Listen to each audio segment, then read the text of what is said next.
Smart super Sundar Nemani వీక్షకులకు స్వాగతం.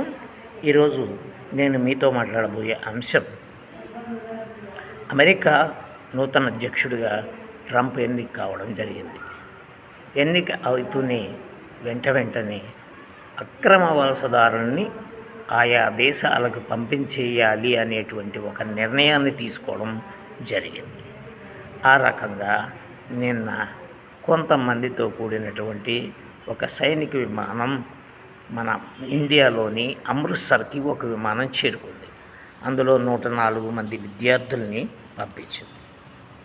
ఇది అక్రమ వలసదారులు అంటే వాళ్ళు ఎవరో మధ్యవర్తులకి డబ్బులు బాగా ఇచ్చి తద్వారా ఈ దేశం నుంచి ఇంకో దేశం నుంచి గోడ దాటడము, అక్కడి నుంచి అడవుల్లోంచి అతిపోవడము, ఇలా వెళ్ళి ఉండాలి అనుకునేటువంటి వాళ్ళందరూ అన్నమాట. ఇందులో ఇప్పుడు వచ్చిన వాళ్ళలో మన తెలుగు రాష్ట్రాల వాళ్ళు లేరు. హర్యానా, మహారాష్ట్ర, గుజరాత్ ప్లస్ ఈ ఏదైతే మన అమృత్సర్ అక్కడ వెళ్ళింది కదా పంజాబ్ వాళ్ళు, వీళ్ళే ఎక్కువ మంది ఉన్నారు. వీళ్ళంతా ఏంటంటే 40 లక్షలు 50 లక్షలు ఖర్చు పెట్టి అక్కడికి వెళ్ళాలి అని వెళ్ళి వాళ్ళందరూ ఉన్నారు. అయితే వీళ్ళందరినీ గొలుసులు చేసి చేతులు గొలుసులు వేసి కట్టి పంపించారు అని అంటున్నారు. రైటే, వీళ్ళు అక్కడ ఏ రకమైనటువంటి క్రిమినల్స్గా ముద్రపడినా అక్కడ చాలా చిన్న తప్పు చేసినప్పటికీ ముందు చేతులకు బేడీలు వేసేస్తారు. మన దగ్గర అలా ఉండదు, కానీ అక్కడ ఆ రకమైనటువంటి పరిస్థితి ఎప్పటి నుంచో ఉంది. అలాగే అక్రమ వలసదారుల్ని ఏ దేశం కూడా ఒప్పుకోదు. ఇప్పుడు మన దగ్గరే పాకిస్తాన్ వాళ్ళు ఉన్నారు అంటే మన దేశం కూడా వెనక్కి పంపించేస్తుంది, ఉండనివ్వదు.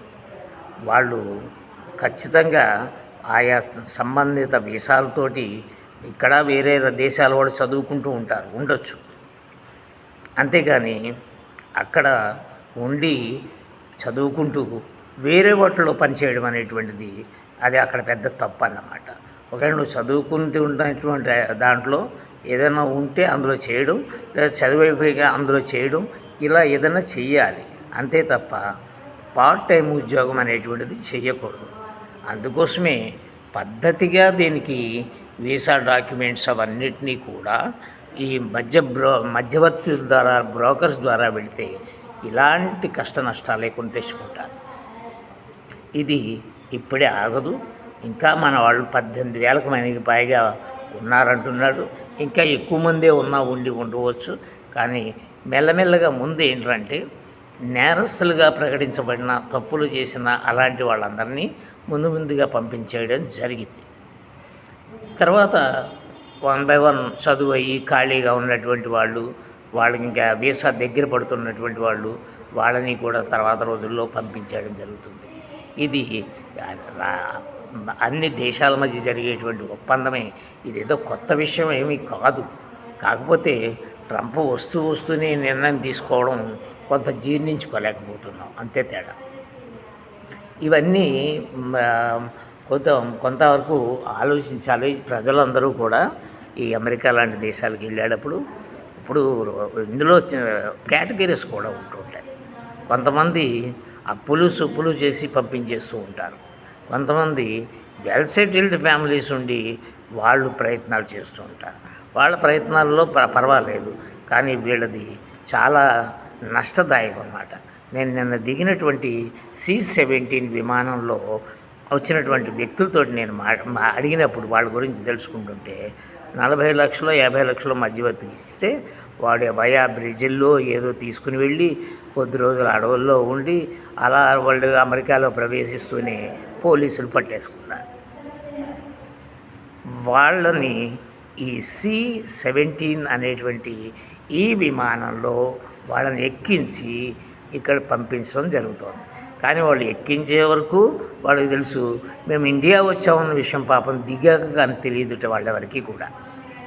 ఆ విమానం చూస్తేనే మామూలు పౌర విమానంలో పంపించలేదు.